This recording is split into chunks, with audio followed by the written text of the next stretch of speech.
I am very excited to have my next guest. When he booked today, I actually got heart palpitations because I was like, this guy's he's pretty famous. He's got a few followers. Honored to have Mike the Cop on the show. Mike, what's up, brother? What's up, man? Good You to be know, here. and I'm glad to have you on. You were on a long time ago. I think 2 or 3 years ago. And now you've just exploded. You have what, 10 followers or something like that on your social? I mean, how many followers do you have now? I That's mean, how many Facebook lets me reach. Get into that. Yeah, Yeah. you got like insane amount of followers, and you, of course, you worked hard for it. Like 300 something, 50,000 like Instagram followers. I mean, what are you up to now, dude? I honestly don't know. I know that I have my keeps people going, do that. it keeps going low. It keeps going lower and lower. I don't know. I've been banned and shadow banned for so long on Facebook and Instagram and YouTube. Everything is restricted. It's always a battle. Do you think it's going to get better, or do you think with maybe some changes maybe coming up? I don't know. I mean, my content is shifting. I'm tending to get away a little bit more from the controversial stuff, not because I am afraid of controversial stuff. It's just that like where my life and direction are going is just more, I guess, more set to encourage cops on and off shift. I've been kind of wrestling since I left policing. It's kind of like, how do I continue to, outside of helping cops with some business stuff, like how do I really support the law enforcement community? How do I still use my voice in a positive way that can really encourage them? And for a lot of my content over the years, kind of like try to split between, like giving cops some relief, like watch a video, blow off some steam, laugh, but then educate non-cops. I increasingly care less and less about educating non-cops. and I increasingly want to just keep people that are in the law enforcement field encouraged to be at their best. Like that's where I'm at these days. So maybe with some, if I just post enough, animal videos or something, Facebook will be like, oh, this guy's harmless. We don't need to. Well, I think that's a smart direction to take. I mean, I mean, unless you're like a Hannity or something like that, you either alienate, either side, Dude, so I think Fox News hates me, man. Like they don't invite me back. Every news outlet I go on never invites me back because you speak the truth and you're funny about it, and you're putting it out there. You're raw. You're to the point, which authentic. I mean, people want authenticity. You know that. Yeah. And I think it's a smart direction. And I agree with you. Look, trying to educate people that have no idea what it's like to be a first responder or a cop. I mean, they've already made up their mind for the most part. I mean, they're following TikTok or whatever other crap out there. And, a lot of people hate the cops, but I love your stance now is that you're trying to encourage. That's the same with me. I could sit here and tell war stories like you, Mike, all the time. But cops don't want to hear that. No. Cops they don't need to pile it on. It's the same reason that, I mean, it's not like I'd never seen it or, not completely never watch cops or see live PD or whatever. But at the end of the day, most cops are like, I don't want to just like continue to relive what I'm already doing. Like I want to hear positive things. I want to be encouraged on how to, this is where like for me, I've been doing so much thinking about what did I lack as a cop? What do I wish I would have had? What kind of voice do I wish I would have had to listen to that would have made a difference in my career as a police officer? And I'm like, man, maybe I should be that, be the voice that I wish I would have had, and see where that goes, So that's I love it. I'm hoping Facebook will like that more than they like me ripping on Joe Biden all the time or something. Well, I had such a easy target. I mean, or he is. I'm sorry, but no, I like it, brother. I mean, it's a good direction in my humble opinion to take, because I mean, The best advice or some of the advice I give people that are still on the job is get friends outside of law enforcement. Yeah, for sure. Because you know, law enforcement, first responder field is just inherently toxic, and that's just the way Yeah. it is. It's not a dig on anybody. So get friends outside of law enforcement. Yeah, for I sure. mean, I think you have to do that to kind of remain sane to some degree. Yeah, and they tell you that in the academy, or they did me, but They you did kind of me too. you kind of forget that stuff because once you start, I mean, it's an eye opener, right? When you get on the job and you see what you see and you experience these things, and then you're like, yeah, it's just it becomes super super easy to. I mean, you fight so hard, sort of like on the job, you don't really have much energy to fight outside of it, so you kind of like just fall into the easiest path, which is to hang out with people that Yeah, like are minded. just like you know, like that experience all the same things. But yeah, I don't think that's super healthy long term. No, I mean, and this is what I tell people: the people that you don't trust. I'm talking about the people who are, cops who don't necessarily trust the public, and for reasons, there's probably good reason to some degree. But most people, in my opinion, are good. We just deal with that certain percentage, as you know. And those same people that you don't like, that you don't want to be associated with, are probably going to be the same people that are going to help you once you get out of the field, because Yeah, you're not going to do this job forever. You're yeah, going to retire or get, God forbid, something else, but you're yeah. not going to do it forever. And guess what? No, it misses a beat. Nothing misses a beat. Yep. Once I retire, ooh, who's that guy? I mean, you've been there, bro. Yep. How did you get into doing what you're doing? Again, you're huge. I mean, you're obviously a funny guy. I mean, you have that great sense of humor, and you manage to educate too while injecting humor, which is a trait that I think a lot of people don't have. But how did you get started in this? I just got started blogging actually. Mm-hmm. I'd been a cop for about 5 years, and sharing sort of like just some of my thoughts and experiences was kind of cathartic for me.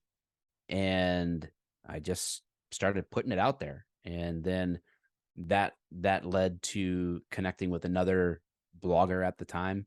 Yeah, Facebook was around, but it wasn't popular like it became, right? Like social media didn't, I mean, I think Instagram maybe existed, but I mean, it was not big like it is now. Mm-hmm. Um, and that led me to Tristy, who was writing a blog at the time. She wrote a super viral piece back in the day called Dear Officer. And I connected with her. We began to collaborate. That led to Humanizing the Badge, the Vinny Montez, organization, the yeah, group. yeah. That led to me connecting with Officer Daniels, yeah, and Vinny and And he's the man. Deputy Hookem and Yep, Bookem. And back in the day, it was like yep, there's just a handful of us that were like putting ourselves out there on social media and cops at the same time, which was like unheard of. And as that grew, you know, that's where the Mike the Cop thing kind of was born, was us saying like, well, how do we draw attention to the nonprofit work that we're doing? I'll try to make videos like Daniels does. And then it just, we started and it just didn't stop. Like it grew. And then I was like, well, I don't want all my content to be the only thing people are seeing on Humanizing the Badge. That's why like I created a separate page. sure. I was like, well, this will be I'll funnel people toward what we're doing, the good works, and leverage that. And so yeah, we kind of started with writing, and that led to video creation. And I've tried all sorts of things in the process and gone all sorts of directions because I didn't set out to do any of this. This is all like learn as you go.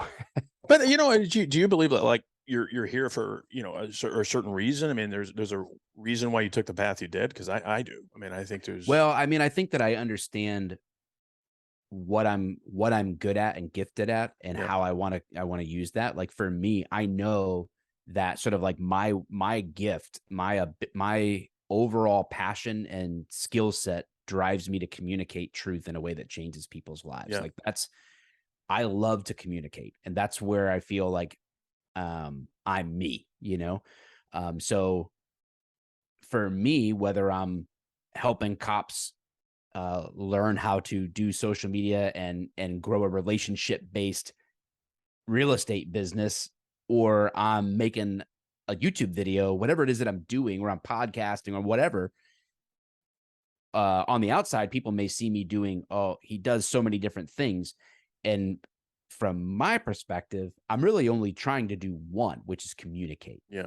It has different mediums, but I'm just trying to kind of do what I'm gifted at. And you're very gifted at it, obviously.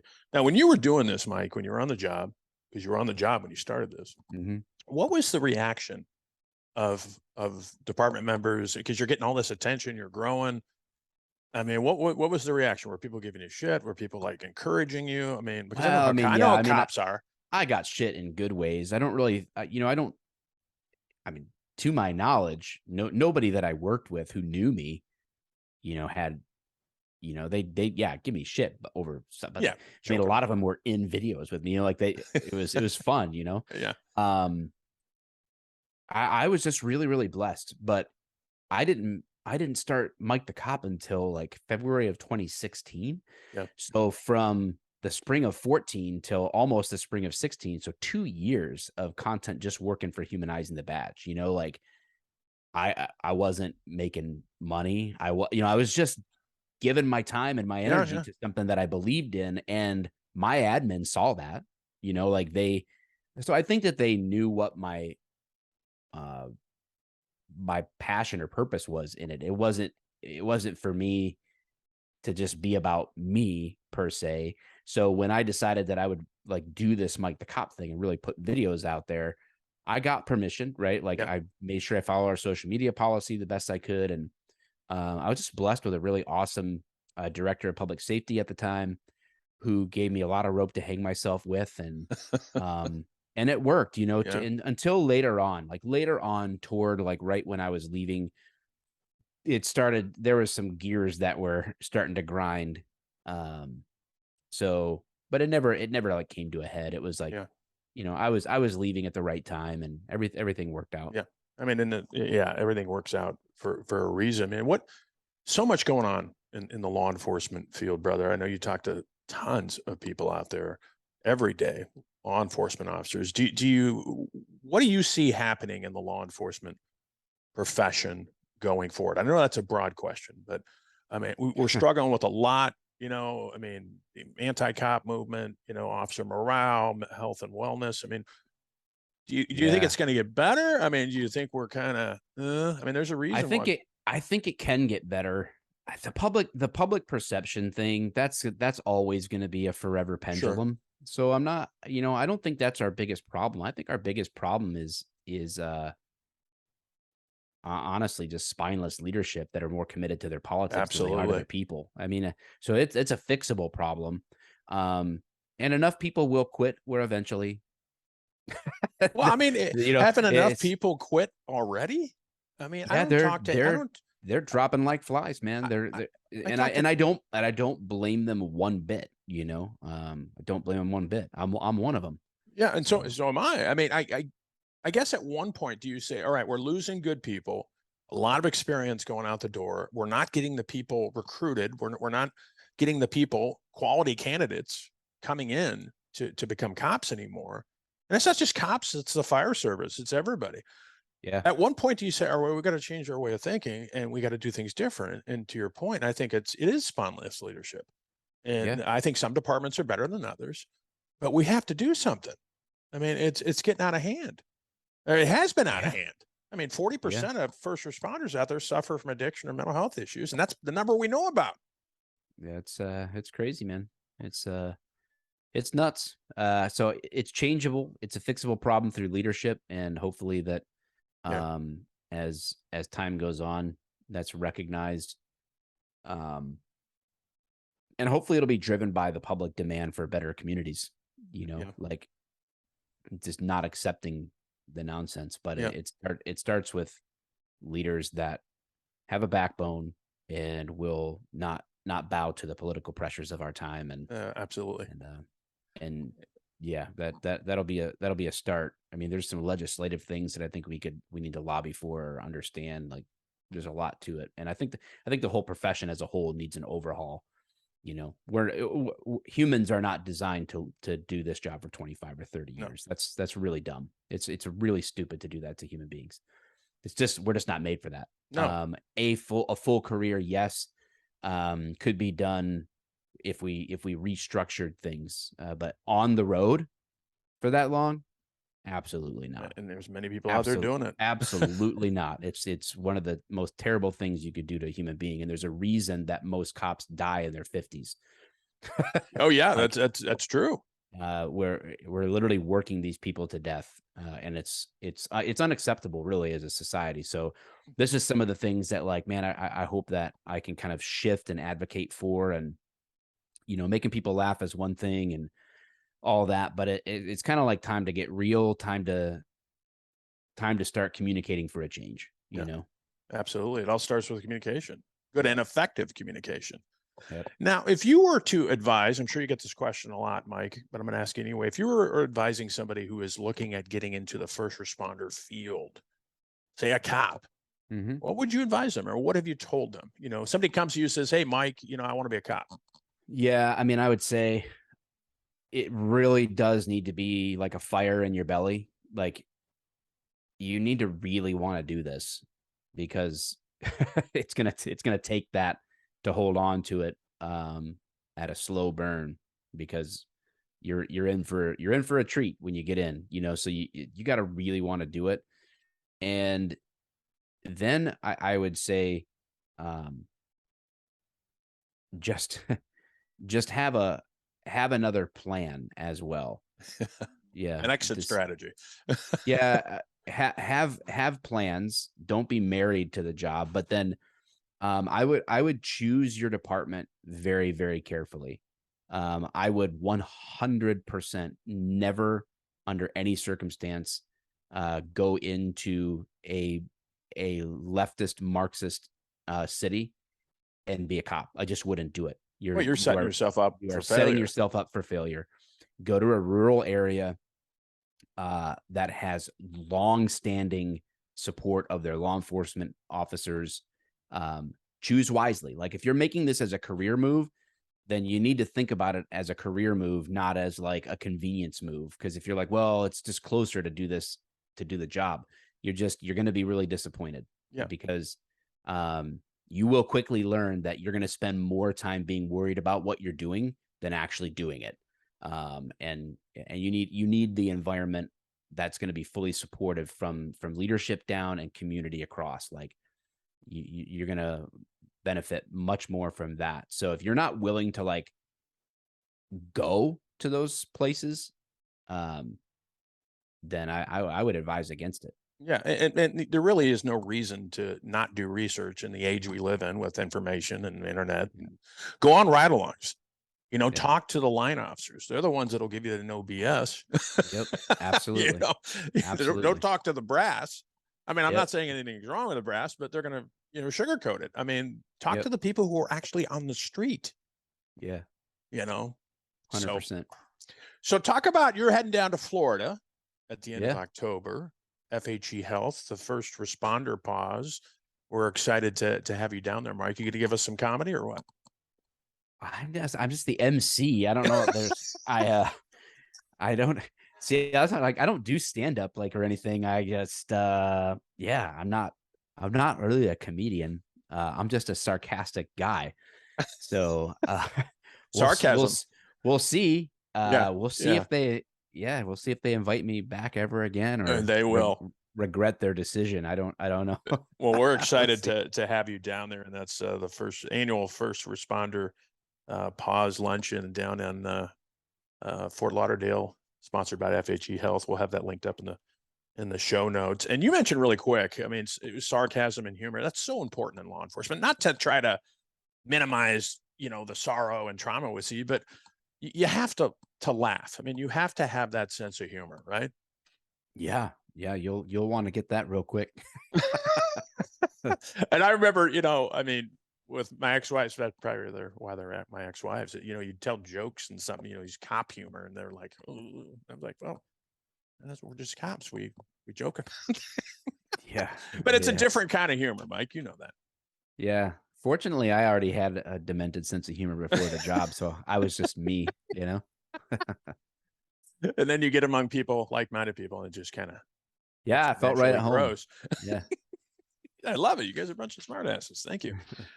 Mike, any final words, brother, before we wrap up? Again, everything will be wrapped up in the show notes. You're hugely popular. All your links will be wrapped up. Any words of encouragement for the first responders out there?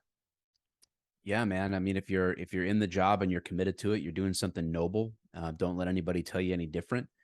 And but your future is in your hands. I just don't think, sometimes cops don't think enough of themselves.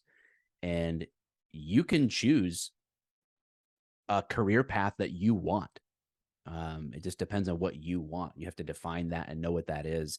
And you can move departments. You can set new goals. You can impact, you can influence change. And so don't sell yourself short. What you're doing is important, and you have more ability to have an impact than you think. Mike the Cop, thank you for your time, brother. I know you're busy, and I will see you down in Florida at the end of October, brother. Take care. Be safe. 2 weeks. I'll be the guy in a yellow Speedo. All right, brother. Take care, man. Thanks, dude.